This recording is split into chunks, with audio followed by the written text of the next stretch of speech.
ਵਾਹਿਗੁਰੂ ਜੀ ਕਾ ਖਾਲਸਾ ਵਾਹਿਗੁਰੂ ਜੀ ਕੀ ਫਤਿਹ। ਪਰਮ ਸਨਮਾਨਯੋਗ ਸਤਿਗੁਰਾਂ ਦੇ ਹਜ਼ੂਰ ਜੁੜ ਬੈਠੇ ਰੱਬ ਰੂਪ ਗੁਰਮੁਖ ਸਤਸੰਗੀ ਦੇ ਨਾਲ ਸਤਿਗੁਰੂ ਜੀ ਦੀ ਬਖਸ਼ਿਸ਼ ਮਹਿਰਾਮਤ ਦਾ ਸਦਕਾ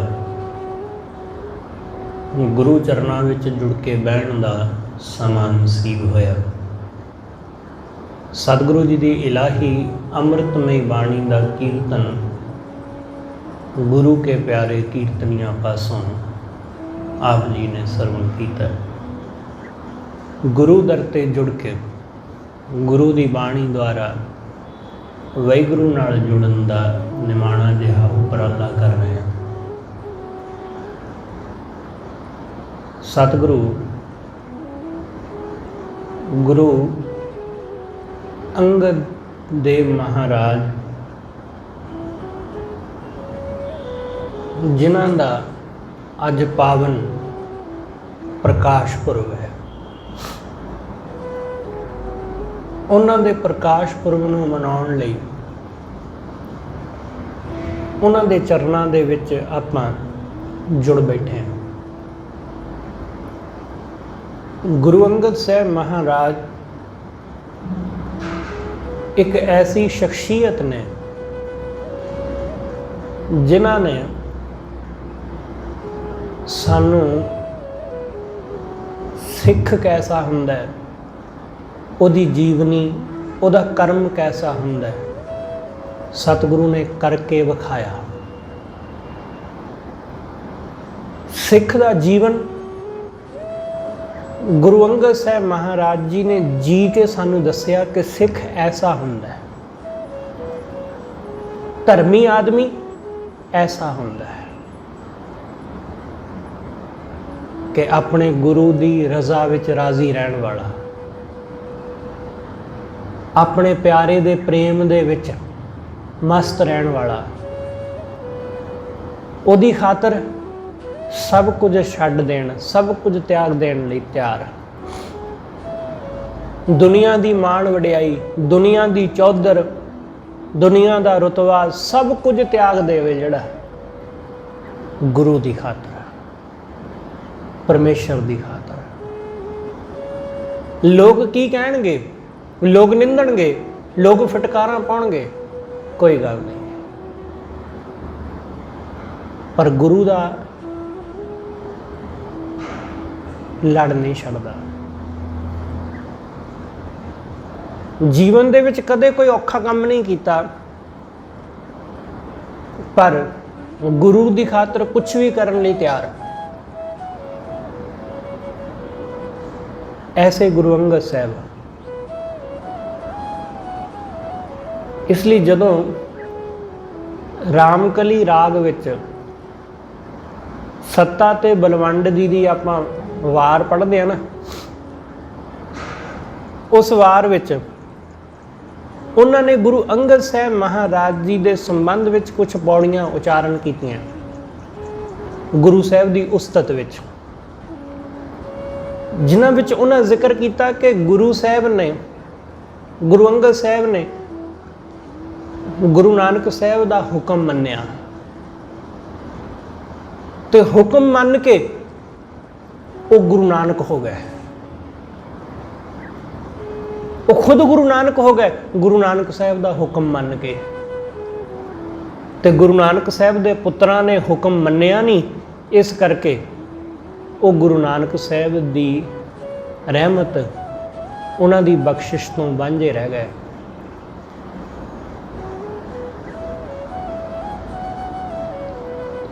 ਤੇ ਗੁਰੂ ਅੰਗਦ ਸਾਹਿਬ ਮਹਾਰਾਜ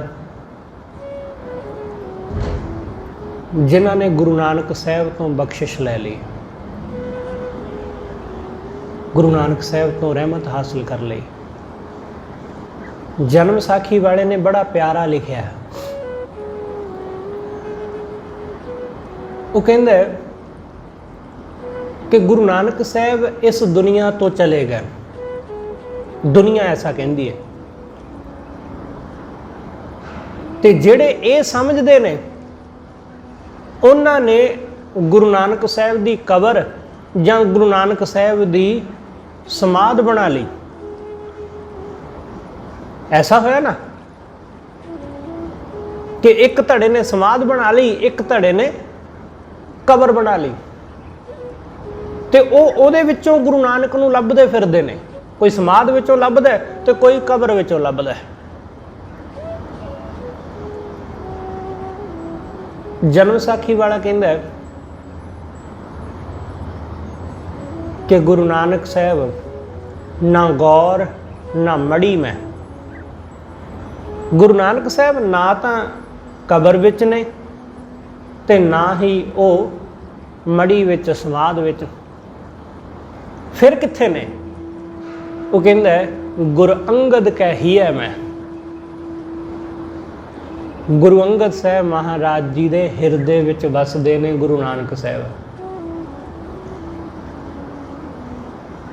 ਤੇ ਉਹ ਅਣਜਾਣ ਲੋਕ ਨੇ, ਉਹ ਮੂਰਖ ਲੋਕ ਨੇ ਜਿਹੜੇ ਕਬਰ ਵਿੱਚੋਂ ਜਾਂ ਸਮਾਧਾਂ ਵਿੱਚੋਂ ਗੁਰੂ ਨਾਨਕ ਨੂੰ ਲੱਭਣ ਦਾ ਯਤਨ ਕਰਦੇ ਨੇ।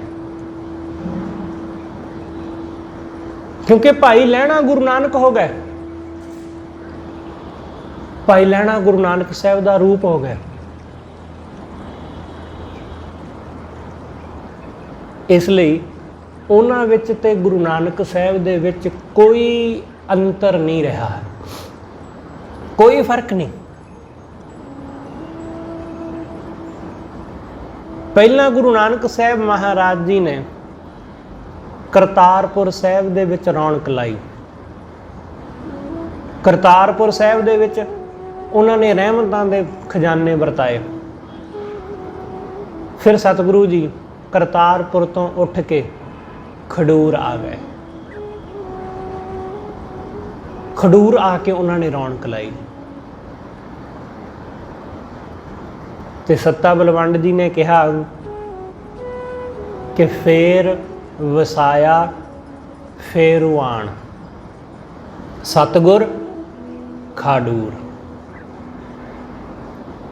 ਫਿਰ ਗੁਰੂ ਅੰਗਦ ਸਾਹਿਬ ਮਹਾਰਾਜ ਜੀ ਉਹਨਾਂ ਨੇ ਫੇਰੂਆਣ, ਫੇਰੂਆਣ ਮਤਲਬ ਫੇਰੂ ਮੱਲ ਦੇ ਪੁੱਤਰ ਗੁਰੂ ਅੰਗਦ ਸਾਹਿਬ ਨੇ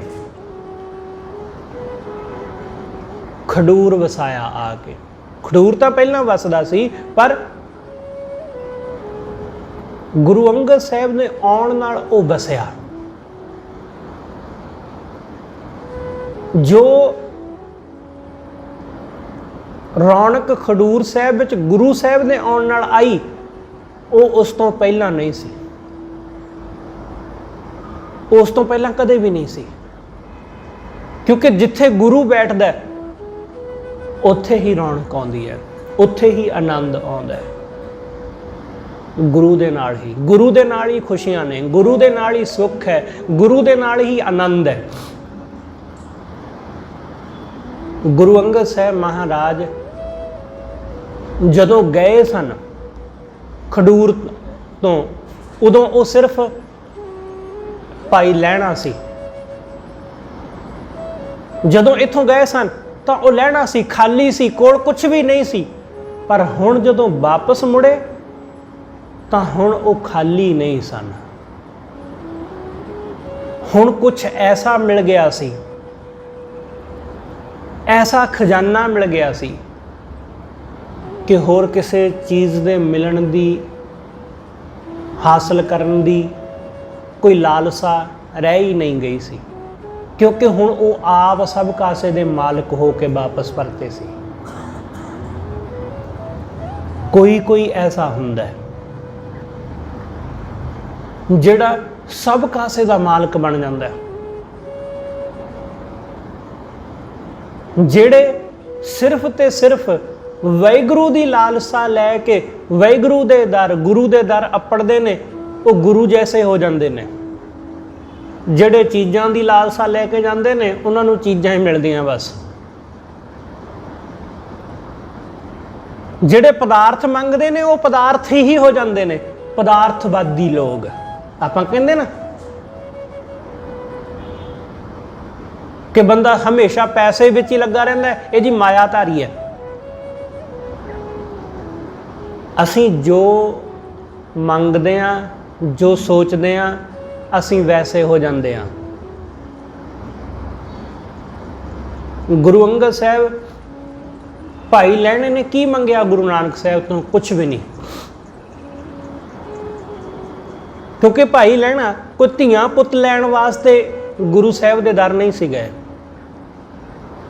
ਭਾਈ ਲਹਿਣਾ, ਗੁਰੂ ਅੰਗਦ ਸਾਹਿਬ ਗੁਰੂ ਨਾਨਕ ਸਾਹਿਬ ਦੇ ਦਰ ਤੇ ਕੋਈ ਕਾਰੋਬਾਰ, ਕੋਈ ਪੈਸਾ, ਜ਼ਮੀਨ ਜਾਇਦਾਦ, ਸੁੱਖ ਸਹੂਲਤਾਂ, ਰੁਤਬੇ, ਮਾਣ ਵਡਿਆਈ, ਇਹ ਕੁਛ ਵੀ ਲੈਣ ਨਹੀਂ ਸੀ ਗਏ। ਇਹ ਚੀਜ਼ਾਂ ਉਹਨਾਂ ਕੋਲ ਪਹਿਲਾਂ ਵੀ ਹੈਗੀਆਂ ਸੀ।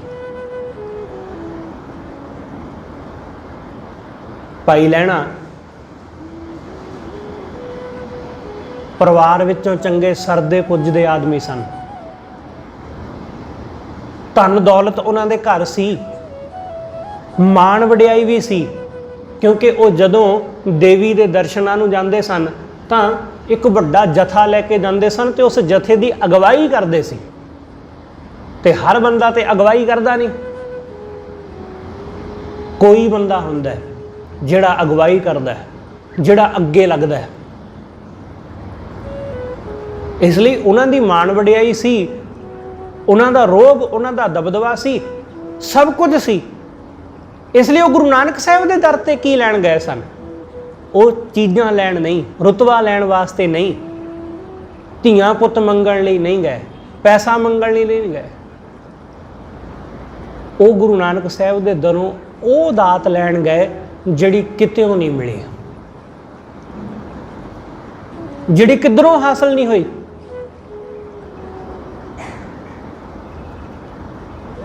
ਉਹਦੀ ਝਲਕ ਕਿਵੇਂ ਮਿਲੀ? ਗੁਰੂ ਨਾਨਕ ਦੇ ਦਰ ਦੀ ਝਲਕ ਕਿੱਥੋਂ ਮਿਲੀ? ਗੁਰੂ ਨਾਨਕ ਸਾਹਿਬ ਦੇ ਦਰ ਦੀ ਝਲਕ ਗੁਰੂ ਨਾਨਕ ਸਾਹਿਬ ਦੇ ਸੇਵਕ ਤੋਂ ਮਿਲੀ। ਸਤਿਗੁਰੂ ਦੀ ਬਾਣੀ ਦਾ ਵਚਨ ਹੈ, ਸਤਿਗੁਰੂ ਕਹਿੰਦੇ ਸੇਵਕ ਆਪਣੇ ਗੁਰੂ ਤੋਂ ਜਾਣਿਆ ਜਾਂਦਾ ਹੈ ਤੇ ਗੁਰੂ ਆਪਣੇ ਸੇਵਕ ਤੋਂ ਜਾਣਿਆ ਜਾਂਦਾ ਹੈ। ਅਸੀਂ ਜਿੰਨੇ ਉੱਚੇ ਸੁੱਚੇ ਜੀਵਨ ਵਾਲੇ ਹੋਵਾਂਗੇ, ਲੋਕ ਕਹਿਣਗੇ ਇਹਨਾਂ ਦਾ ਗੁਰੂ ਇਸ ਤੋਂ ਵੀ ਉੱਚਾ ਸੁੱਚਾ ਹੋਵੇਗਾ।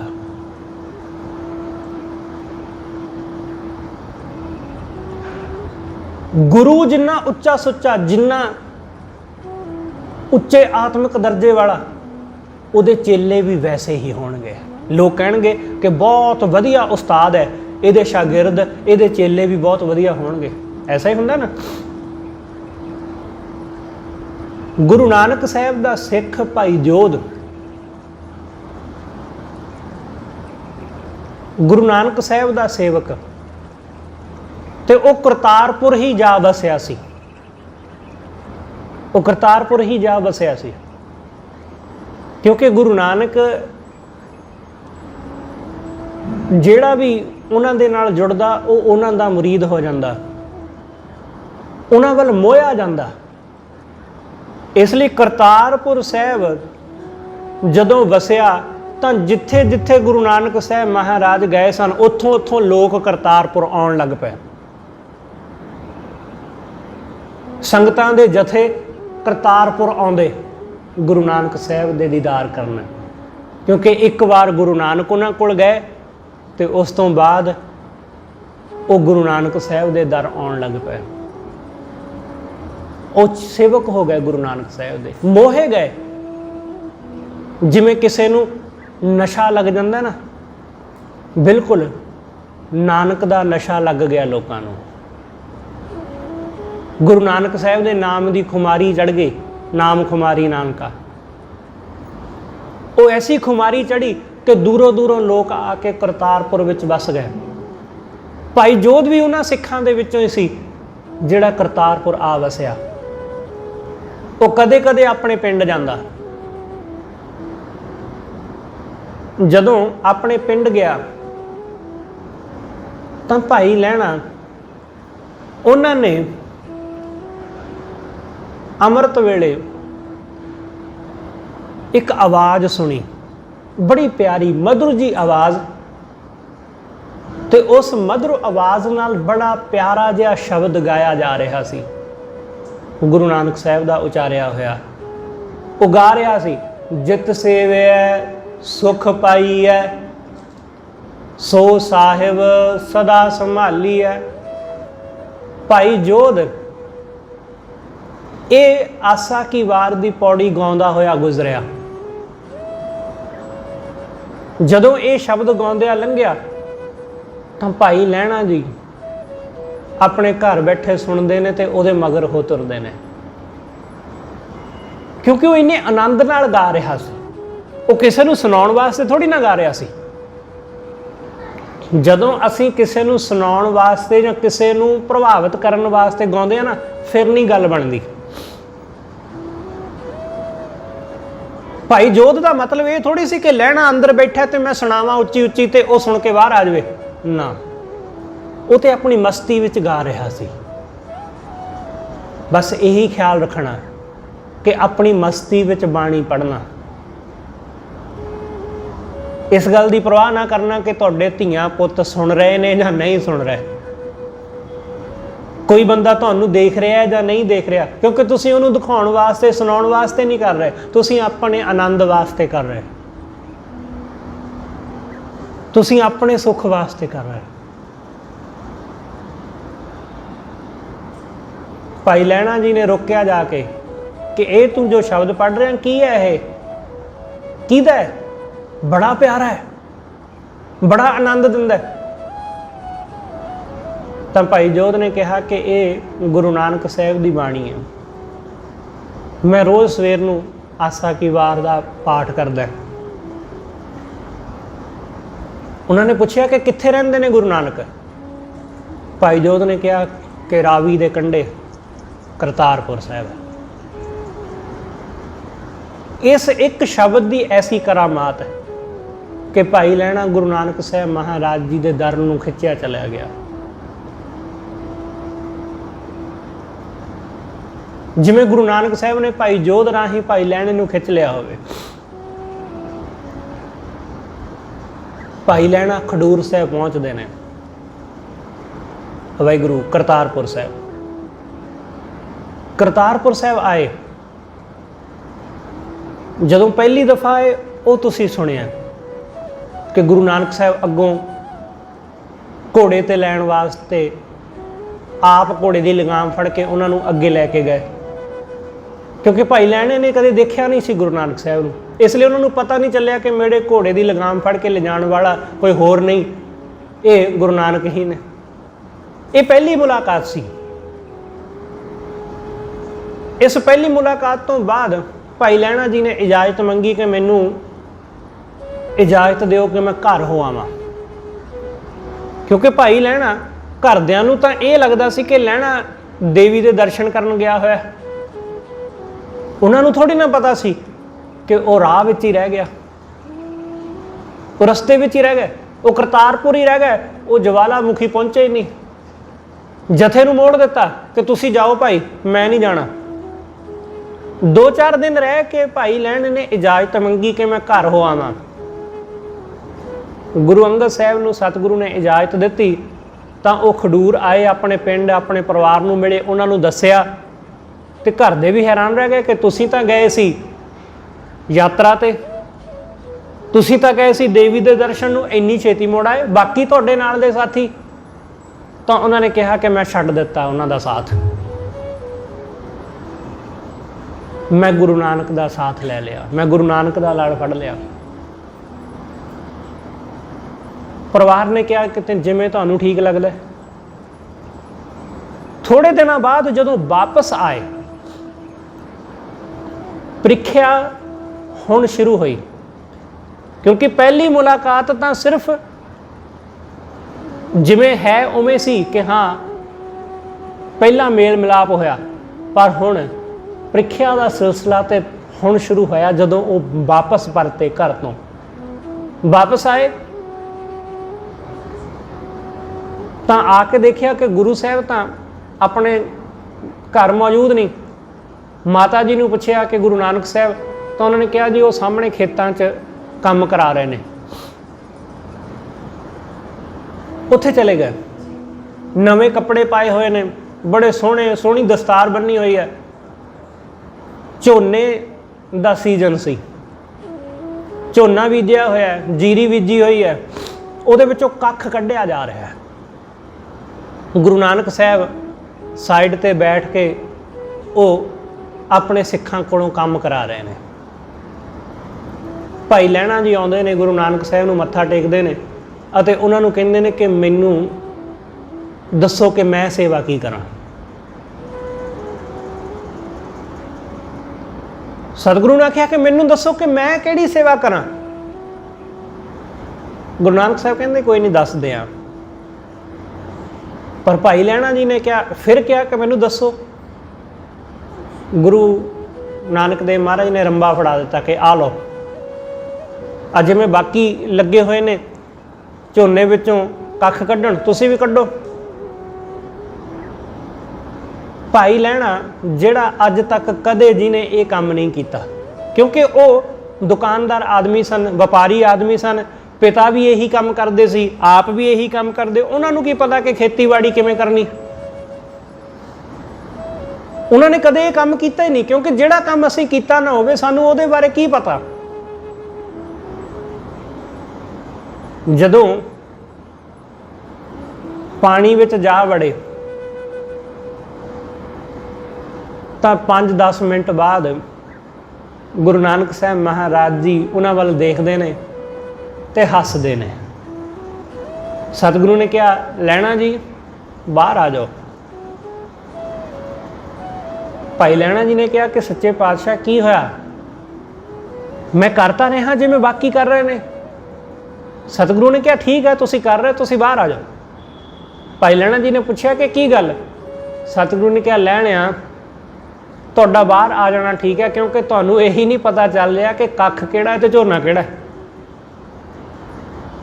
ਤੁਸੀਂ ਕੱਖ ਦੇ ਨਾਲ ਨਾਲ ਜਿਹੜਾ ਵਿੱਚ ਬੂਟੇ ਲੱਗੇ ਹੋਏ ਨੇ ਨਾ ਝੋਨੇ ਦੇ, ਜੀਰੀ ਦੇ, ਤੁਸੀਂ ਤਾਂ ਉਹ ਵੀ ਪੁੱਟਦੇ ਜਾ ਰਹੇ ਹੋ।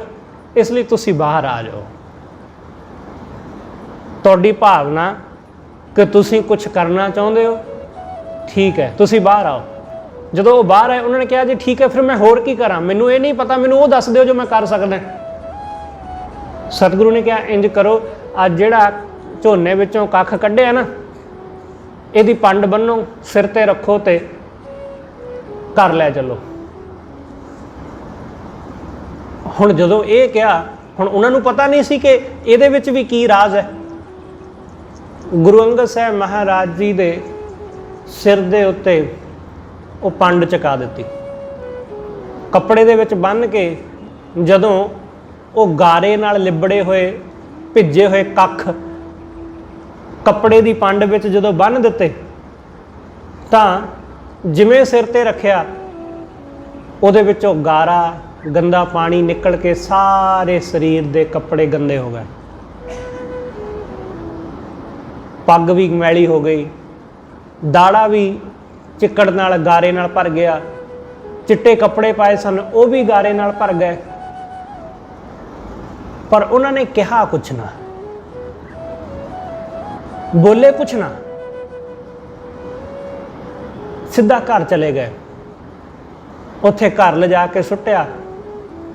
ਤੇ ਜਦੋਂ ਥੋੜੀ ਦੇਰ ਬਾਅਦ ਗੁਰੂ ਨਾਨਕ ਦੇਵ ਮਹਾਰਾਜ ਆਏ ਤਾਂ ਮਾਤਾ ਜੀ ਨੇ ਪੁੱਛਿਆ ਕਿ ਤੁਸੀਂ ਲਹਿਣੇ ਨਾਲ ਚੰਗੀ ਕੀਤੀ ਕਿ ਅੱਜ ਉਹ ਵਿਚਾਰਾ ਪਹਿਲੇ ਦਿਨ ਆਇਆ, ਘੱਟੋ ਘੱਟ ਉਹਦਾ ਪਹਿਲੇ ਦਿਨ ਆਏ ਦਾ ਮਾਣ ਤੇ ਰੱਖ ਲੈਂਦੇ। ਜੇ ਉਹ ਅੱਜ ਹੀ ਭੱਜ ਗਿਆ ਫਿਰ ਕਿ ਤੁਸੀਂ ਤੇ ਕੰਮ ਹੀ ਬਹੁਤ ਲੈਂਦੇ, ਤੁਸੀਂ ਤੇ ਕੱਪੜੇ ਖਰਾਬ ਕਰ ਦਿੰਦੇ ਹੋ। ਉਹ ਤੇ ਬੜੀ ਟੌਰ ਨਾਲ ਆਇਆ ਸੀ, ਉਸਨੇ ਕਦੇ ਇਹ ਕੰਮ ਕੀਤਾ ਵੀ ਨਹੀਂ ਹੋਣਾ ਜਿਹੜਾ ਤੁਸੀਂ ਉਹਦੇ ਕੋਲੋਂ ਕਰਵਾ ਰਹੇ ਹੋ। ਉਹਦੇ ਕੱਪੜੇ ਦੇਖੋ, ਮਹਿੰਗੇ ਮੁੱਲ ਦੇ ਉਹਦੇ ਕੱਪੜੇ ਤੁਸੀਂ ਇੱਕ ਪਲ ਦੇ ਵਿੱਚ ਚਿੱਕੜ ਨਾਲ ਭਰ ਦਿੱਤੇ। ਗੁਰੂ ਨਾਨਕ ਸਾਹਿਬ ਨੇ ਕਿਹਾ ਕਿ ਸੁਲੱਖਣੀ, ਜੋ ਮੈਨੂੰ ਦਿਸਦਾ ਹੈ ਨਾ ਉਹ ਤੁਹਾਨੂੰ ਨਹੀਂ ਦਿਸਦਾ। ਉਹਦੇ ਕੱਪੜਿਆਂ ਦੇ ਉੱਪਰ ਪਏ ਹੋਏ ਜਿਹੜੇ ਦਾਗ ਨੇ, ਉਹ ਦਾਗ ਤੁਹਾਨੂੰ ਦੇਖਣ ਨੂੰ ਲੱਗਦਾ ਹੈ, ਦੁਨੀਆ ਨੂੰ ਦੇਖਣ ਨੂੰ ਲੱਗਦਾ ਹੈ ਕਿ ਉਹ ਚਿੱਕੜ ਹੈ, ਉਹ ਗਾਰੇ ਦੇ ਦਾਗ ਨੇ, ਪਰ ਮੈਨੂੰ ਲੱਗਦਾ ਹੈ ਕਿ ਉਹ ਲਹਿਣੇ ਦੇ ਕੱਪੜਿਆਂ ਦੇ ਉੱਤੇ ਕੇਸਰ ਛਿੜਕਿਆ ਹੋਇਆ, ਚੰਦਨ ਛਿੜਕਿਆ ਹੋਇਆ। ਉਹਦੇ ਸਿਰ ਦੇ ਉੱਤੇ ਜਿਹੜੀ ਪੰਡ ਹੈ ਉਹ ਗਾਰੇ ਨਾਲ ਕੱਖ ਨਾਲ ਭਰੀ ਹੋਈ ਤੁਹਾਨੂੰ ਨਜ਼ਰ ਆਉਂਦੀ ਹੈ, ਪਰ ਮੈਨੂੰ ਦਿਸਦਾ ਹੈ ਕਿ ਉਹਦੇ ਸਿਰ ਦੇ ਉੱਤੇ ਛਤਰ ਝੂਲ ਰਿਹਾ ਹੈ। ਮੈਨੂੰ ਹੋਰ ਕੁਝ ਨਜ਼ਰ ਆਉਂਦਾ। ਮਾਤਾ ਸੁਲੱਖਣੀ ਨੇ ਕਿਹਾ ਕਿ ਤੁਹਾਡੀ ਮਹਿਮਾ ਤੁਸੀਂ ਜਾਣੋ, ਤੁਸੀਂ ਕੀ ਦੇਖਦੇ ਹੋ ਇਹ ਤੁਹਾਨੂੰ ਹੀ ਪਤਾ ਹੈ, ਸਾਨੂੰ ਨਹੀਂ ਪਤਾ। ਖਿਆਲ ਰੱਖਣਾ ਕਿ ਗੁਰੂ ਸਾਡੇ ਅੰਦਰੋਂ ਬਹੁਤ ਕੁਝ ਦੇਖਦਾ ਹੈ। ਗੁਰੂ ਸਾਡੀਆਂ ਪੋਸੀਬਿਲਿਟੀਜ਼ ਦੇਖਦਾ ਕਿ ਅਸੀਂ ਕੀ ਕੀ ਹੋ ਸਕਦੇ ਹਾਂ। ਜਿਵੇਂ ਤੁਸੀਂ ਆਪਣੇ ਬੱਚੇ ਨੂੰ ਦੇਖਿਆ ਹੋਵੇਗਾ, ਤੁਸੀਂ ਆਪਣੇ ਧੀ ਪੁੱਤ ਨੂੰ ਦੇਖਿਆ ਕਿ ਇਹ ਵੱਡਾ ਹੋਵੇਗਾ, ਇਹ ਆਹ ਬਣ ਸਕਦਾ ਹੈ, ਇਹ ਆਹ ਕੰਮ ਕਰ ਸਕਦਾ ਹੈ। ਤੁਸੀਂ ਪੋਸੀਬਿਲਿਟੀ ਦੇਖੀ ਨਾ, ਕੁਝ ਵੀ ਹੋ ਸਕਦਾ ਹੈ। ਉਹ ਡਾਕਟਰ ਬਣ ਸਕਦਾ ਹੈ, ਇੰਜੀਨੀਅਰ ਬਣ ਸਕਦਾ ਹੈ, ਉਹ ਰਾਜਨੀਤਿਕ ਬਣ ਸਕਦਾ ਹੈ, ਕੁਝ ਵੀ ਬਣ ਸਕਦਾ ਹੈ ਉਹ ਵੱਡਾ ਹੋ ਕੇ। ਤੁਸੀਂ ਦੇਖਿਆ ਕਿ ਇਹਦੇ ਅੰਦਰ ਇਹ ਪੋਸੀਬਿਲਿਟੀ ਹੈ, ਇਹਦੇ ਅੰਦਰ ਇਹ ਸੰਭਾਵਨਾ ਹੈ, ਇਹ ਆਹ ਹੋ ਸਕਦਾ ਹੈ। ਗੁਰੂ ਨਾਨਕ ਸਾਹਿਬ ਦੀ ਦ੍ਰਿਸ਼ਟੀ ਬੜੀ ਦੂਰ ਦੀ ਹੈ, ਇਸ ਲਈ ਉਹਨਾਂ ਨੇ ਕਿਹਾ ਕਿ ਇਹਦੇ ਸਿਰ ਤੇ ਛਤਰ ਝੁੱਲੇਗਾ। ਉਹ ਸੰਭਾਵਨਾ ਗੁਰੂ ਨਾਨਕ ਨੂੰ ਦਿਸਦੀ ਹੈ। ਜਿਵੇਂ ਤੁਹਾਨੂੰ ਦਿਸਦਾ ਹੈ ਨਾ, ਪਿਤਾ ਨੂੰ ਦਿਸਦਾ ਹੈ ਕਿ ਬੱਚਾ ਕੀ ਹੋ ਸਕਦਾ ਹੈ, ਬੱਚੇ ਨੂੰ ਥੋੜੀ ਨਾ ਦਿਖਦਾ ਕਿ ਮੈਂ ਕੀ ਬਣ ਸਕਦਾ, ਮੈਂ ਕੀ ਹੋ ਸਕਦਾ, ਇਹ ਸਾਨੂੰ ਥੋੜੀ ਨਾ ਪਤਾ। ਤੁਸੀਂ ਆਪਣੇ ਬਾਰੇ ਸੋਚ ਕੇ ਵੇਖੋ ਕਿ ਤੁਸੀਂ ਜਿਸ ਮੁਕਾਮ ਤੇ ਪਹੁੰਚ ਗਏ, ਜੋ ਕੁਝ ਤੁਸੀਂ ਹਾਸਲ ਕਰ ਲਿਆ, ਬਚਪਨ ਵਿੱਚ ਤੁਹਾਨੂੰ ਪਤਾ ਸੀ ਕਿ ਇਹ ਕੁਝ ਹੋ ਜਾਏਗਾ। ਤੁਸੀਂ ਇਹ ਰੁਤਬਾ, ਇਹ ਪੋਜੀਸ਼ਨ, ਇਹ ਐਡਾ ਵੱਡਾ ਘਰ, ਇਹ ਸਾਰਾ ਕੁਝ ਖੜਾ ਕਰ ਲਓਗੇ, ਪਤਾ ਸੀ? ਨਹੀਂ ਨਾ। ਪਰ ਇੱਕ ਬਾਪ ਨੂੰ ਪਤਾ ਹੁੰਦਾ ਹੈ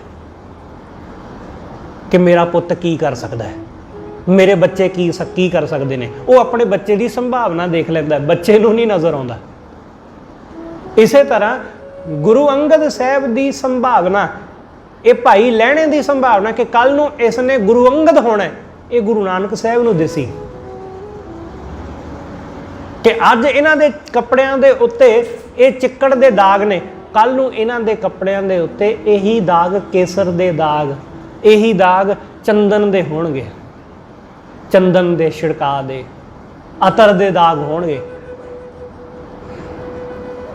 ਇਸ ਲਈ ਐਸੇ ਸਤਿਗੁਰੂ ਗੁਰੂ ਅੰਗਦ ਸਾਹਿਬ ਮਹਾਰਾਜ, ਜਿਨ੍ਹਾਂ ਨੇ ਗੁਰੂ ਦੇ ਦਰ ਸੇਵਾ ਕੀਤੀ ਤੇ ਗੁਰੂ ਨੂੰ ਐਸਾ ਪ੍ਰਸੰਨ ਕਰਿਆ ਕਿ ਗੁਰੂ ਜੈਸੇ ਹੀ ਹੋ ਗਏ। ਖਡੂਰ ਸਾਹਿਬ ਆਏ, ਗੁਰੂ ਨਾਨਕ ਸਾਹਿਬ ਨੇ ਹੁਕਮ ਕੀਤਾ ਕਿ ਖਡੂਰ ਚਲੇ ਜਾਓ, ਸਾਡੇ ਜਾਣ ਤੋਂ ਬਾਅਦ ਤੁਸੀਂ ਉੱਥੇ ਜਾ ਕੇ ਵਸਣਾ। ਖਡੂਰ ਆਏ। ਖਡੂਰ ਵਿੱਚ ਗੁਰੂ ਸਾਹਿਬ ਦੀ ਭੂਆ ਰਹਿੰਦੀ ਹੈ, ਗੁਰੂ ਅੰਗਦ ਸਾਹਿਬ ਦੀ ਬੀਬੀ ਵਿਰਾਈ, ਸਵਰਾਈ ਵੀ ਕਹਿੰਦੇ ਨੇ। ਜਦੋਂ ਗੁਰੂ ਨਾਨਕ ਸਾਹਿਬ ਸੰਗਰ ਪਿੰਡ ਆਏ ਸਨ, ਸੰਗਰ ਪਿੰਡ ਖਡੂਰ ਸਾਹਿਬ ਦੇ ਨਾਲ ਹੀ ਹੈ, ਉਸ ਪਿੰਡ ਵਿੱਚ ਜਦੋਂ ਗੁਰੂ ਨਾਨਕ ਸਾਹਿਬ ਆਏ ਸਨ ਤਾਂ ਇਸ ਮਾਤਾ ਨੇ ਗੁਰੂ ਸਾਹਿਬ ਨੂੰ ਬੇਨਤੀ ਕੀਤੀ ਸੀ ਕਿ ਤੁਸੀਂ ਕਿਰਪਾ ਕਰੋ ਮੇਰੇ ਘਰ ਚਰਨ ਪਾਓ, ਮੈਂ ਤੁਹਾਡੀ ਸੇਵਾ ਕਰਨਾ ਚਾਹੁੰਦੀ ਹਾਂ, ਤੁਸੀਂ ਕਿਰਪਾ ਕਰੋ ਮੇਰੇ ਗਰੀਬੜੀ ਦੇ ਘਰ ਚਰਨ ਪਾਓ। ਗੁਰੂ ਨਾਨਕ ਸਾਹਿਬ ਮਹਾਰਾਜ ਜੀ ਨੇ ਕਿਹਾ ਕਿ ਆਵਾਂਗੇ, ਠਹਿਰਾਂਗੇ ਤੁਹਾਡੇ ਘਰ, ਪਰ ਥੋੜੇ ਚਿਰ ਵਾਸਤੇ ਨਹੀਂ, ਬਹੁਤ ਲੰਬੇ ਚਿਰ ਵਾਸਤੇ। ਉਸ ਮਾਈ ਨੂੰ ਸ਼ਾਇਦ ਉਸ ਵੇਲੇ ਸਮਝ ਨਾ ਆਇਆ, ਕਿਉਂਕਿ ਗੁਰੂ ਦੀਆਂ ਗੱਲਾਂ ਸਾਨੂੰ ਛੇਤੀ ਸਮਝ ਨਹੀਂ ਆਉਂਦੀਆਂ, ਸਾਨੂੰ ਬਹੁਤ ਬਾਅਦ ਵਿੱਚ ਜਾ ਕੇ ਸਮਝ ਆਉਂਦੀਆਂ। ਗੁਰੂ ਨਾਨਕ ਸਾਹਿਬ ਮਹਾਰਾਜ ਜੀ ਨੇ ਭਾਈ ਲਹਿਣੇ ਨੂੰ ਕਿਹਾ ਕਿ ਸੰਗਰ ਵਿੱਚ ਇੱਕ ਬੀਬੀ ਵਸਦੀ ਜਿਹਦਾ ਨਾਮ ਵਿਰਾਈ ਹੈ, ਤੇ ਉਹ ਵਿਰਾਈ ਗੁਰੂ ਅੰਗਦ ਸਾਹਿਬ ਦੀ ਭੂਆ ਹੈ। ਸਤਿਗੁਰੂ ਨੇ ਕਿਹਾ ਕਿ ਤੁਸੀਂ ਉਹਨਾਂ ਦੇ ਘਰ ਵਸਣਾ, ਜਾ ਕੇ ਉਹਨਾਂ ਦੇ ਘਰ ਰਹਿਣਾ। ਅਸੀਂ ਉਹਨਾਂ ਨੂੰ ਕਿਹਾ ਸੀ ਕਿ ਅਸੀਂ ਉਹਨਾਂ ਦੇ ਘਰ ਠਹਿਰਾਂਗੇ, ਉਹਨਾਂ ਦੇ ਘਰ ਜਾਣਾ। ਗੁਰੂ ਅੰਗਦ ਸਾਹਿਬ ਉਹਨਾਂ ਦੇ ਘਰ ਬਹੁਤ ਸਮਾਂ ਰੁਕੇ। ਉਹਨਾਂ ਨੇ ਬੜੀ ਸੇਵਾ ਕੀਤੀ ਗੁਰੂ ਅੰਗਦ ਸਾਹਿਬ ਦੀ। ਪਹਿਲਾਂ ਉਹ ਭਤੀਜਾ ਲੱਗਦਾ ਸੀ ਉਸ ਬੀਬੀ ਵਿਰਾਈ ਦਾ, ਪਰ ਹੁਣ ਜਦੋਂ ਵਾਪਸ ਪਰਤੇ ਤਾਂ ਹੁਣ ਉਹ ਗੁਰੂ ਨਾਨਕ ਹੋ ਗਏ। ਇਸ ਲਈ ਭਾਵ ਬਦਲ ਗਏ ਕਿ ਵੇਖੋ ਕਿ ਜਿਹਦੇ ਨਾਲ ਤੁਹਾਡਾ ਰਿਸ਼ਤਾ ਹੋਵੇ, ਤੁਸੀਂ ਆਪਣੇ ਪੁੱਤ ਦੀ ਤਰ੍ਹਾਂ ਪਾਲਿਆ ਹੋਵੇ, ਸੰਭਾਲਿਆ ਹੋਵੇ। ਬੀਬੀ ਵਿਰਾਈ ਨੇ ਹੀ ਗੁਰੂ ਅੰਗਦ ਸਾਹਿਬ ਦਾ ਰਿਸ਼ਤਾ ਕਰਾਇਆ ਸੀ, ਵਿਆਹ ਕਰਾਉਣ ਵਾਲਾ ਵੀ ਉਹੀ ਸੀ, ਖਡੂਰ ਦੇ ਵਿੱਚ ਲਿਆ ਕੇ ਵਸਾਉਣ ਵਾਲੀ ਵੀ ਬੀਬੀ ਵਿਰਾਈ ਸੀ, ਕਿਉਂਕਿ ਇਹਨਾਂ ਦਾ ਪਿਛਲਾ ਪਿੰਡ ਤਾਂ ਮੱਤੇ ਦੀ ਸਰਾਂ ਹੈ। ਮੱਤੇ ਦੀ ਸਰਾਂ ਫਿਰੋਜ਼ਪੁਰ ਦੇ ਵਿੱਚ, ਮੁਕਤਸਰ ਦੇ ਕੋਲ। ਉੱਥੇ ਜੰਮੇ ਸਨ, ਪਰ ਉੱਥੋਂ ਲਿਆ ਕੇ ਵਸਾਇਆ ਕਿਹਨੇ? ਬੀਬੀ ਵਿਰਾਈ ਨੇ, ਕਿ ਇੱਥੇ ਵਸੋ, ਕਿਉਂਕਿ ਉੱਜੜ ਗਿਆ ਸੀ ਉਹ। ਜਦੋਂ ਬਾਬਰ ਨੇ ਹਮਲਾ ਕੀਤਾ ਨਾ 1521 ਵਿੱਚ, ਤਾਂ ਮੱਤੇ ਦੀ ਸਰਾਂ ਉੱਜੜ ਗਈ ਸੀ। ਜਦੋਂ ਉਹ ਉੱਜੜੀ ਤਾਂ ਉੱਥੋਂ ਸਭ ਕੁਝ ਛੱਡ ਕੇ ਆਉਣਾ ਪਿਆ। ਤਾਂ ਉਸ ਵਕਤ ਬੀਬੀ ਵਿਰਾਈ ਨੇ ਕਿਹਾ ਕਿ ਤੁਸੀਂ ਇੱਥੇ ਆ ਕੇ ਵਸੋ। ਉਹ ਲੈ ਕੇ ਆਈ, ਉਹਨਾਂ ਨੇ ਰਿਸ਼ਤਾ ਕਰਾਇਆ ਕਿ ਲਾਗੇ ਸੰਗਰ ਪਿੰਡ ਹੈ, ਸੰਗਰ ਪਿੰਡ ਦੇ ਵਿੱਚ ਆਪ ਹੀ ਦੇਵੀ ਚੰਦ ਮਰਵਾਹੇ ਦੀ ਧੀ ਦਇਆ ਕੌਰ ਨਾਲ ਗੁਰੂ ਅੰਗਦ ਸਾਹਿਬ ਦਾ ਰਿਸ਼ਤਾ ਕਰਾਇਆ। ਤੇ ਉਹ ਇਸਤਰੀ ਜਿਹੜੀ ਗੁਰੂ ਅੰਗਦ ਸਾਹਿਬ ਨੂੰ ਹੁਣ ਤੱਕ ਆਪਣਾ ਪੁੱਤ ਦੇਖਦੀ ਰਹੀ, ਆਪਣੇ ਬੱਚੇ ਦੀ ਤਰ੍ਹਾਂ ਦੇਖਦੀ ਰਹੀ, ਹੁਣ ਜਦੋਂ ਉਹ ਵਾਪਸ ਪਰਤੇ ਗੁਰੂ ਨਾਨਕ ਹੋ ਕੇ, ਹੁਣ ਉਹਨਾਂ ਦੇ ਭਾਵ ਵਿੱਚ ਕਿਵੇਂ ਫਰਕ ਆਇਆ ਹੋਵੇਗਾ। ਤਾਂ ਉਸ ਬੀਬੀ ਨੇ ਗੁਰੂ ਅੰਗਦ ਸਾਹਿਬ ਦੀ ਬੜੀ ਸੇਵਾ ਕੀਤੀ। ਉਸਨੇ ਖਡੂਰ ਸਾਹਿਬ ਦੇ ਵਿੱਚ ਬਹੁਤ ਸਮਾਂ ਗੁਰੂ ਸਾਹਿਬ ਜੀ ਦੇ ਹਜ਼ੂਰ ਉਹਨਾਂ ਨੇ ਸਤਿਗੁਰੂ ਦੀ ਸੇਵਾ ਕਮਾਈ। ਇਸ ਲਈ ਸੱਤਾ ਬਲਵੰਡ ਕਹਿੰਦੇ ਨੇ ਕਿ ਸੱਚੇ ਪਾਤਸ਼ਾਹ ਤੇਰੇ ਅੰਦਰ ਜਪ ਤਪ ਸੰਜਮ ਭਰਿਆ ਪਿਆ। ਜਪ ਤਪ ਸੰਜਮ ਨਾਲ ਤੁਧ, ਤੇਰੇ ਅੰਦਰ ਜਪ ਤਪ ਹੈ, ਸੰਜਮ ਹੈ, ਬਹੁਤ ਕੁਛ ਹੈ, ਗੁਣ ਨੇ। ਹੋਰ ਮੁੱਚ ਗੁਰੂਰ, ਤੇ ਹੋਰ ਦੁਨੀਆ ਦੇ ਵਿੱਚ ਗੁਰੂਰ, ਹੰਕਾਰ। ਗੁਰੂ ਅੰਗਦ ਸਾਹਿਬ ਮਹਾਰਾਜ ਜੀ ਨੇ ਹਰੀ ਕੇ ਪੱਤਣ ਵਾਲੇ ਪਾਸੇ, ਮੱਤੇ ਦੀ ਸਰਾਂ ਵੱਲ, ਫਿਰੋਜ਼ਪੁਰ ਵੱਲ, ਇੱਧਰ ਸਤਿਗੁਰੂ ਨੇ ਇੱਕ ਪ੍ਰਚਾਰਕ ਦੌਰਾ ਕੀਤਾ। ਜਦੋਂ ਸਤਿਗੁਰੂ ਜੀ ਆਪਣੇ ਪਿੰਡ ਪਹੁੰਚੇ ਜਿੱਥੇ ਸਤਿਗੁਰੂ ਨੇ ਆਪਣਾ ਬਚਪਨ ਬਤੀਤ ਕੀਤਾ ਸੀ, ਗੁਰੂ ਅੰਗਦ ਸਾਹਿਬ ਨੇ, ਉਹਨਾਂ ਦਾ ਬਚਪਨ ਦਾ ਇੱਕ ਸਾਥੀ ਸੀ ਜਿਹਦਾ ਨਾਮ ਬਖਤਾਵਰ ਮੱਲ ਸੀ। ਚੌਧਰੀ ਬਣ ਗਿਆ ਸੀ ਪਿੰਡ ਦਾ ਉਹ। ਜਦੋਂ ਉਸ ਨੂੰ ਪਤਾ ਲੱਗਿਆ ਕਿ ਗੁਰੂ ਅੰਗਦ ਸਾਹਿਬ ਆਏ ਨੇ, ਭਾਈ ਲਹਿਣਾ ਆਇਆ, ਤਾਂ ਉਹ ਮਿਲਣ ਵਾਸਤੇ ਆਇਆ, ਮਿਲਣ ਵਾਸਤੇ ਪਹੁੰਚਾ। ਜਦੋਂ ਮਿਲਣ ਲਈ ਆਇਆ ਤਾਂ ਹੁਣ ਉਹ ਤਾਂ ਗੁਰੂ ਅੰਗਦ ਸਾਹਿਬ ਨੂੰ ਆਪਣਾ ਮਿੱਤਰ ਹੀ ਸਮਝਦਾ ਸੀ, ਉਹ ਗੁਰੂ ਥੋੜੀ ਨਾ ਸਮਝ ਰਿਹਾ ਸੀ ਗੁਰੂ ਸਾਹਿਬ ਨੂੰ, ਕਿ ਇਹ ਤਾਂ ਮੇਰੇ ਬਚਪਨ ਦਾ ਸਾਥੀ ਹੈ, ਮੇਰਾ ਮਿੱਤਰ ਹੈ। ਸਾਰੀਆਂ ਸੰਗਤਾਂ ਗੁਰੂ ਸਾਹਿਬ ਦੇ ਸਾਹਮਣੇ ਬੈਠੀਆਂ, ਤਾਂ ਬਖਤਾਵਰ ਮੱਲ ਉਹ ਗੁਰੂ ਸਾਹਿਬ ਦੇ ਕੋਲ ਆ ਕੇ ਸਿੱਧਾ ਮੰਜੇ ਦੇ ਉੱਤੇ ਬਹਿ ਗਿਆ ਜਿੱਥੇ ਗੁਰੂ ਅੰਗਦ ਸਾਹਿਬ ਬੈਠੇ ਸਨ। ਹੁਣ ਕੋਲ ਬੈਠੇ ਸਿੱਖ, ਜਿਹੜਾ ਸਿੱਖ ਚੌਰ ਕਰ ਰਿਹਾ ਸੀ, ਉਹਨਾਂ ਨੂੰ ਬੜਾ ਗੁੱਸਾ ਆਇਆ ਕਿ ਇਸ ਬੰਦੇ ਨੂੰ ਇੰਨੀ ਵੀ ਤਮੀਜ਼ ਨਹੀਂ ਕਿ ਗੁਰੂ ਦੇ ਬਰਾਬਰ ਨਹੀਂ ਬੈਠੀਦਾ। ਜਦੋਂ ਉਹਨੇ ਦੇਖਿਆ ਕਿ ਸਿੱਖ ਜਿਹੜੇ ਥੱਲੇ ਬੈਠੇ ਨੇ ਜਾਂ ਜਿਹੜਾ ਸਿੱਖ ਕੋਲ ਖੜਾ ਹੈ, ਇਹ ਸਾਰੇ ਮੇਰੇ ਵੱਲ ਗੁੱਸੇ ਨਾਲ ਦੇਖ ਰਹੇ ਨੇ, ਤਾਂ ਉਸਨੇ ਉਹਨਾਂ ਨੂੰ ਗੁੱਸੇ ਵੱਲ ਵਿੱਚ ਭਰਿਆ ਹੋਇਆਂ ਨੂੰ ਦੇਖ ਕੇ ਆਖਿਆ ਕਿ ਤੁਹਾਨੂੰ ਪਤਾ ਮੈਂ ਕੌਣ ਆ? ਮੈਂ ਲਹਿਣੇ ਦਾ ਬਚਪਨ ਦਾ ਸਾਥੀ ਹਾਂ। ਇਸ ਲਈ ਬਚਪਨ ਦੇ ਜਿਹੜੇ ਸਾਥੀ ਹੋਣ ਉਹ ਇਸੇ ਤਰ੍ਹਾਂ ਬਰਾਬਰ ਹੀ ਬਹਿੰਦੇ ਨੇ। ਤੁਸੀਂ ਉਹ ਸੇਵਕ, ਤੁਸੀਂ ਉਹ ਸਿੱਖ, ਤੁਸੀਂ ਥੱਲੇ ਬੈਠੋ। ਜਦੋਂ ਉਹਨੇ ਇਹ ਗੱਲ ਕਹੀ, ਸਿੱਖਾਂ ਨੂੰ ਥੋੜਾ ਹੋਰ ਰੋਹ ਆਇਆ, ਗੁੱਸਾ ਆਇਆ। ਗੁਰੂ ਅੰਗਦ ਸਾਹਿਬ ਨੇ ਇਸ਼ਾਰਾ ਕੀਤਾ ਕਿ ਸ਼ਾਂਤ।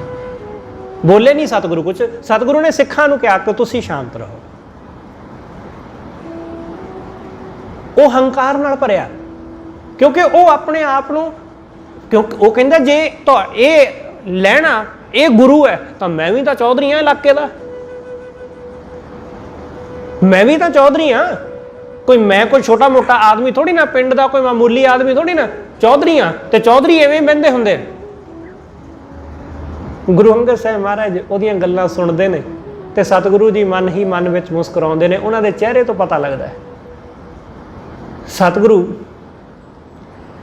ਗੁਰੂ ਅੰਗਦ ਸਾਹਿਬ ਮਹਾਰਾਜ ਜੀ ਨੂੰ ਨਾਲ ਗੱਲਾਂ ਬਾਤਾਂ ਕਰਦਾ ਹੈ ਬਖਤਾਵਰ ਵੱਲ। ਤੇ ਗੁਰੂ ਸਾਹਿਬ ਨੂੰ ਉਸਨੇ ਕਿਹਾ ਕਿ ਤੁਸੀਂ ਆਪਣੇ ਇੰਨੇ ਸਿੱਖਾਂ ਨੂੰ ਉਪਦੇਸ਼ ਦਿੰਦੇ ਹੋ, ਇੰਨਿਆਂ ਦਾ ਭਲਾ ਕਰਦੇ ਹੋ, ਕੁਝ ਮੈਨੂੰ ਵੀ ਉਪਦੇਸ਼ ਦਿਓ। ਹੁਣ ਖਿਆਲ ਰੱਖਣਾ, ਉਪਦੇਸ਼ ਲੈਣ ਵਾਸਤੇ ਨੀਵੇਂ ਹੋਣੇ ਪੈਂਦਾ ਹੈ, ਝੁਕਣਾ ਪੈਂਦਾ ਹੈ, ਗੁਰੂਰ ਆਪਣਾ ਹੰਕਾਰ ਛੱਡਣਾ ਪੈਂਦਾ ਹੈ। ਹੁਣ ਉਹ ਬੈਠਾ ਗੁਰੂ ਦੇ ਬਰਾਬਰ ਤੇ ਕਹਿੰਦਾ ਕਿ ਮੈਨੂੰ ਵੀ ਕੁਝ ਦਿਓ, ਤਾਂ ਗੁਰੂ ਅੰਗਦ ਸਾਹਿਬ ਮਹਾਰਾਜ ਨੇ ਜਪਜੀ ਸਾਹਿਬ ਦੇ ਵਿੱਚੋਂ ਕੁਝ ਪੰਕਤੀਆਂ ਪੜ੍ਹੀਆਂ। ਜਪਜੀ ਸਾਹਿਬ ਵਿੱਚੋਂ ਗੁਰੂ ਅੰਗਦ ਸਾਹਿਬ ਨੇ ਸ਼ਬਦ ਪੜ੍ਹਿਆ। ਸਤਿਗੁਰੂ ਨੇ ਕਿਹਾ ਕਿ ਜੇ ਕੋ ਆਖੇ ਬੋਲ ਵਿਗਾੜ, ਤਾਂ ਲਿਖੀਏ ਸਿਰ ਗਾਵਾਰਾਂ ਗਾਵਾ। ਹੁਣ ਜਦੋਂ ਇਹ ਸ਼ਬਦ ਕਿਹਾ ਤਾਂ ਉਹ ਬੜਾ ਹੈਰਾਨ ਹੋਇਆ, ਕਿਉਂਕਿ ਇਹ ਉਸ ਵੇਲੇ ਤਾਂ ਬਿਲਕੁਲ ਆਮ ਸਮਝ ਆਉਣ ਵਾਲੇ ਸ਼ਬਦ ਸਨ। ਅੱਜ ਵੀ ਆਪਾਂ ਆਮ ਸਹਿਜੇ ਸਮਝ ਜਾਂਦੇ ਹਾਂ, ਬਿਨਾਂ ਸਾਨੂੰ ਕਿਸੇ ਸਟੀਕ ਦੇ ਤੋਂ ਦੇਖਿਆ ਅਰਥ ਸਮਝ ਆ ਜਾਂਦਾ ਕਿ ਜਿਹੜਾ ਬਹੁਤੇ ਬੋਲ ਵਿਗਾੜ ਬੋਲਦਾ ਉਸ ਨੂੰ ਗਵਾਰ ਕਿਹਾ ਜਾਂਦਾ। ਇੰਨਾ ਸ਼ਬਦ ਸੁਣਦਿਆਂ ਹੀ ਉਸ ਨੂੰ ਆਪਣੀ ਗਲਤੀ ਦਾ ਅਹਿਸਾਸ ਹੋ ਗਿਆ। ਉਹ ਗੁਰੂ ਸਾਹਿਬ ਦੇ ਪਲੰਘ ਤੋਂ ਉਤਰਿਆ ਤੇ ਹੇਠਾਂ ਬਹਿ ਗਿਆ। ਸਤਿਗੁਰੂ ਗੁਰੂ ਅੰਗਦ ਸਾਹਿਬ ਮਹਾਰਾਜ ਜੀ ਨੇ ਆਖਿਆ ਕਿ ਇਹ ਗਰੂਰ ਹੀ ਹੈ, ਇਹ ਹੰਕਾਰ ਹੀ ਹੈ ਜਿਹੜਾ ਬੰਦੇ ਨੂੰ ਰੱਬ ਦੇ ਨਾਲ ਮਿਲਣ ਨਹੀਂ ਦਿੰਦਾ। ਸਤਿਗੁਰੂ ਦੇ ਸੰਬੰਧ ਵਿੱਚ ਕੀ ਕਹਿੰਦੇ ਨੇ? ਸੱਤਾ ਬਲਵੰਡ ਕੇ ਹੋਰ ਮੁੱਚ ਗਰੂਰ। ਹੇ ਸੱਚੇ ਪਾਤਸ਼ਾਹ, ਤੇਰੇ ਅੰਦਰ ਜਪ ਤਪ ਭਰਿਆ ਤੇ ਦੁਨੀਆ ਦੇ ਅੰਦਰ ਗਰੂਰ ਹੰਕਾਰ। ਲੱਭ ਬਿਨਾ ਹੈ ਮਾਨਸਾ ਜੋ ਪਾਣੀ ਬੂਰ। ਜਿਵੇਂ ਪਾਣੀ ਦੇ ਵਿੱਚ ਜਦੋਂ ਹਰਿਆਲੀ ਜਿਹੀ ਛਾ ਜਾਂਦੀ ਹੈ ਨਾ, ਤਾਂ ਉਹ ਪਾਣੀ ਨੂੰ ਬਰਬਾਦ ਕਰ ਦਿੰਦੀ ਹੈ, ਉਹ ਪਾਣੀ ਨੂੰ ਖਰਾਬ ਕਰ ਦਿੰਦੀ। ਬਿਲਕੁਲ ਇਸੇ ਤਰ੍ਹਾਂ ਜਦੋਂ ਬੰਦੇ ਦੇ ਅੰਦਰ ਲੱਭ ਆ ਜਾਂਦਾ, ਲੋਭ ਆ ਜਾਂਦਾ, ਤਾਂ ਉਹ ਬੰਦੇ ਨੂੰ ਬਰਬਾਦ ਕਰ ਦਿੰਦਾ ਹੈ। ਲੱਭ ਬਿਨਾ ਹੈ ਮਾਨਸਾ, ਲੱਭ ਬੰਦੇ ਦਾ ਵਿਨਾਸ਼ ਕਰ ਦਿੰਦਾ ਹੈ। ਵਰਿਆ ਦਰਗਾਹ ਗੁਰੂ ਕੀ ਕੁਦਰਤੀ ਨੂਰ। ਗੁਰੂ ਦੀ ਦਰਗਾਹ ਵਿੱਚ ਕੁਦਰਤੀ ਨੂਰ ਵਰਦਾ ਹੈ। ਗੁਰੂ ਅੰਗਦ ਸਾਹਿਬ ਮਹਾਰਾਜ ਜੀ ਦੀ ਦਰਗਾਹ, ਸਤਿਗੁਰੂ ਦੇ ਦਰਬਾਰ ਕੁਦਰਤੀ ਨੂਰ ਵਰਦਾ ਹੈ। ਜਿਤ ਸੋ ਹਾਥ ਨਾ ਲੱਭਈ, ਜਿਹਦੀ ਥਾਂ ਨਹੀਂ ਪਾਈ ਜਾ ਸਕਦੀ, ਤੂੰ ਉਹ ਠਰੂਰ। ਹੇ ਸੱਚੇ ਪਾਤਸ਼ਾਹ ਗੁਰੂ ਅੰਗਦ ਸਾਹਿਬ, ਤੁਸੀਂ ਉਹ ਸਾਗਰ ਹੋ ਜਿਹਦੀ ਥਾਂ ਨਹੀਂ ਪਾਈ ਜਾ ਸਕਦੀ, ਜਿਹਦਾ ਅੰਤ ਨਹੀਂ ਪਾਇਆ ਜਾ ਸਕਦਾ। ਨੌ ਨਿਧ ਨਾਮ ਨਿਧਾਨ ਹੈ। ਹੇ ਸੱਚੇ ਪਾਤਸ਼ਾਹ, ਤੇਰੇ ਘਰ ਨੌ ਨਿਧ ਸਭ ਖਜ਼ਾਨੇ, ਨਾਮ ਦਾ ਨਿਧਾਨ ਸਭ ਤੇਰੇ ਘਰ ਵਿੱਚ ਹੈ। ਤੁਧ ਵਿੱਚ ਭਰਪੂਰ, ਤੇਰੇ ਅੰਦਰ ਸਭ ਕੁਝ ਹੈ, ਤੇਰੇ ਦਰ ਤੇ ਸਭ ਕੁਝ। ਨਿੰਦਾ ਤੇਰੀ ਜੋ ਕਰੇ ਸੋ ਵੰਝੈ ਝੂਰ। ਜਿਹੜਾ ਤੇਰੀ ਨਿੰਦਾ ਕਰਦਾ ਉਹ ਮਰ ਖੱਪ ਜਾਂਦਾ। ਜਿਹੜਾ ਖਡੂਰ ਸਾਹਿਬ ਦੇ ਵਿੱਚ ਤਪਾ ਰਹਿੰਦਾ ਸੀ, ਗੁਰੂ ਅੰਗਦ ਸਾਹਿਬ ਦੀ ਬੜੀ ਨਿੰਦਾ ਕਰਦਾ ਸੀ, ਤੇ ਉਹਦੀ ਹਾਲਤ ਕੀ ਹੋਈ? ਉਹਦੀ ਬੋਟੀ ਬੋਟੀ ਹੋ ਗਈ, ਉਹਦਾ ਹੱਡ ਪਿੰਜਰ ਖਡੂਰ ਦੇ ਲੋਕਾਂ ਨੇ ਆਪਣੇ ਖੇਤਾਂ ਦੇ ਵਿੱਚ ਕਿਵੇਂ ਘੁਮਾਇਆ ਸਭ ਜਾਣਦੇ ਹਾਂ ਅਸੀਂ। ਉਹਨੇ ਗੁਰੂ ਸਾਹਿਬ ਦੀ ਬੜੀ ਨਿੰਦਾ ਕੀਤੀ, ਕਿਉਂਕਿ ਮੀਂਹ ਨਹੀਂ ਪਿਆ। ਮੀਂਹ ਨਾ ਪੈਣ ਕਰਕੇ ਲੋਕ ਬੜੇ ਦੁਖੀ, ਤੇ ਇਸ ਜੋਗੀ ਨੇ ਰੌਲਾ ਪਾਇਆ। ਇਹਨੇ ਕਿਹਾ, ਕਹਿੰਦਾ ਜੀ ਤੁਹਾਡੇ ਪਿੰਡ 'ਚ ਮੀਂਹ ਨਹੀਂ ਪੈਣਾ। ਲੋਕਾਂ ਨੇ ਪੁੱਛਿਆ ਕਿਉਂ? ਉਹ ਕਹਿੰਦਾ ਤੁਹਾਡੇ ਔੜ ਲੱਗੇਗੀ, ਤੁਸੀਂ ਮਰੋਗੇ ਤੁਸੀਂ ਸਭ। ਉਹਨਾਂ ਨੇ ਆਖਿਆ ਕਿ ਮਹਾਰਾਜ ਐਸੀ ਕਿਹੜੀ ਗੱਲ? ਉਹ ਕਹਿੰਦਾ ਤੁਸੀਂ ਇੱਕ ਐਸੇ ਬੰਦੇ ਨੂੰ ਗੁਰੂ ਮੰਨ ਲਿਆ ਜਿਹੜਾ ਗ੍ਰਸਤੀ ਹੈ, ਜਿਹਦੇ 4 ਬੱਚੇ ਨੇ। ਹੁਣ ਬੱਚਿਆਂ ਵਾਲਾ ਆਦਮੀ ਉਹ ਕਦੇ ਗੁਰੂ ਹੋ ਸਕਦਾ? ਜਿਹੜਾ ਪਤਨੀ ਨਾਲ ਰਹਿੰਦਾ ਹੋਵੇ, ਬੱਚਿਆਂ ਨਾਲ ਰਹਿੰਦਾ, ਜਿਹੜਾ ਕੰਮਕਾਰ ਘਰ ਪਰਿਵਾਰ ਵਿੱਚ ਰਹਿੰਦਾ, ਉਹ ਕਿਵੇਂ ਗੁਰੂ ਹੋ ਸਕਦਾ? ਤੁਸੀਂ ਸਭ ਮਰੋਗੇ। ਉਹਨਾਂ ਨੇ ਕਿਹਾ ਫਿਰ ਹੱਲ, ਇਹਦਾ ਕੋਈ ਹੱਲ ਦੱਸੋ। ਮੀਂਹ ਤਾਂ ਜ਼ਰੂਰੀ ਹੈ, ਮੀਂਹ ਤੋਂ ਬਿਨਾਂ ਅਸੀਂ ਮਰ ਜਾਵਾਂਗੇ, ਪਾਣੀ ਦੀ ਕਮੀ ਹੋ ਰਹੀ ਹੈ। ਉਹਨੇ ਕਿਹਾ ਇੰਜ ਕਰੋ ਕਿ ਅੰਗਦ ਨੂੰ ਆਪਣੇ ਪਿੰਡੋਂ ਧੱਕੇ ਮਾਰ ਕੇ ਕੱਢ ਦਿਓ। ਜੇ ਕੱਢ ਦਿਓਗੇ ਤਾਂ ਤੁਹਾਡੇ ਪਿੰਡ ਵਿੱਚ ਮੀਂਹ ਪੈ ਜਾਏਗਾ। ਪਿੰਡ ਵਾਲਿਆਂ ਨੇ ਜੋਗੀ ਦੀਆਂ ਗੱਲਾਂ ਵਿੱਚ ਆ ਕੇ ਗੁਰੂ ਅੰਗਦ ਸਾਹਿਬ ਨੂੰ ਕਿਹਾ ਕਿ ਤੁਸੀਂ ਸਾਡਾ ਪਿੰਡ ਛੱਡ ਕੇ ਚਲੇ ਜਾਓ। ਜੇ ਤੁਸੀਂ ਸਾਡਾ ਪਿੰਡ ਛੱਡ ਦਿਓਗੇ ਤਾਂ ਸਾਡਾ ਭਲਾ ਹੋ ਜਾਊਗਾ। ਗੁਰੂ ਅੰਗਦ ਸਾਹਿਬ ਨੇ ਕਿਹਾ ਭਾਈ ਠੀਕ ਹੈ, ਜੇ ਮੇਰਾ ਇੱਥੋਂ ਚਲੇ ਜਾਣ ਨਾਲ ਤੁਹਾਡਾ ਭਲਾ ਹੁੰਦਾ ਤਾਂ ਫਿਰ ਮੈਨੂੰ ਕੀ ਇਤਰਾਜ਼ ਹੋ ਸਕਦਾ, ਮੈਂ ਚਲੇ ਜਾਂਦਾ। ਗੁਰੂ ਅੰਗਦ ਸਾਹਿਬ ਖਡੂਰ ਛੱਡ ਕੇ ਚਲੇ ਗਏ। ਖਡੂਰ ਛੱਡ ਕੇ ਚਲੇ ਗਏ। 2 ਦਿਨ 4 ਦਿਨ ਹਫ਼ਤਾ ਲੰਘ ਗਿਆ, ਮੀਂਹ ਪਿਆ ਹੀ ਨਾ।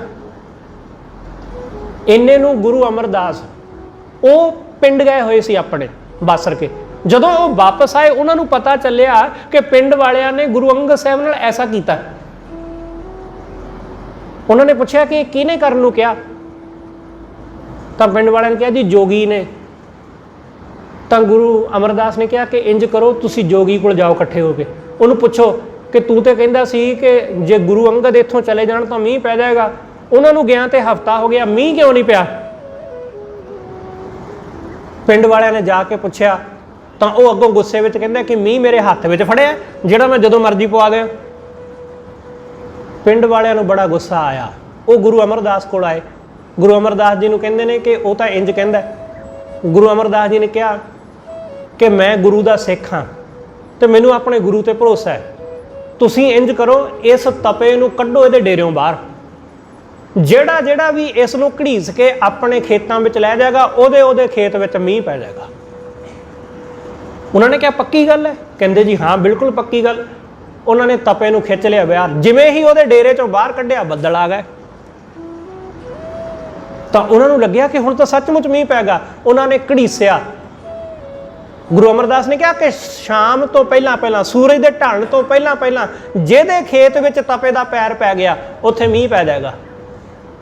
ਪਿੰਡ ਵਾਲਿਆਂ ਨੇ ਘੜੀਸ ਕੇ ਉਹਦਾ ਬੁਰਾ ਹਾਲ ਕਰ ਦਿੱਤਾ। ਉਹਨੂੰ ਬਲਦਾਂ ਦੇ ਹਲ ਮਗਰ ਪਾ ਲਿਆ, ਸਾਰੇ ਖੇਤਾਂ ਦੇ ਵਿੱਚ ਸੁਹਾਗੇ ਵਾਂਗ ਉਹਨੂੰ ਫੇਰਦੇ ਫਿਰਦੇ ਨੇ, ਤੇ ਉਹਦੀ ਐਸੀ ਹਾਲਤ ਹੋਈ ਕਿ ਉਹ ਇਸੇ ਤਰ੍ਹਾਂ ਘਿਸੜਦਾ ਹੀ ਸ਼ਾਮ ਤੱਕ ਮਰ ਗਿਆ।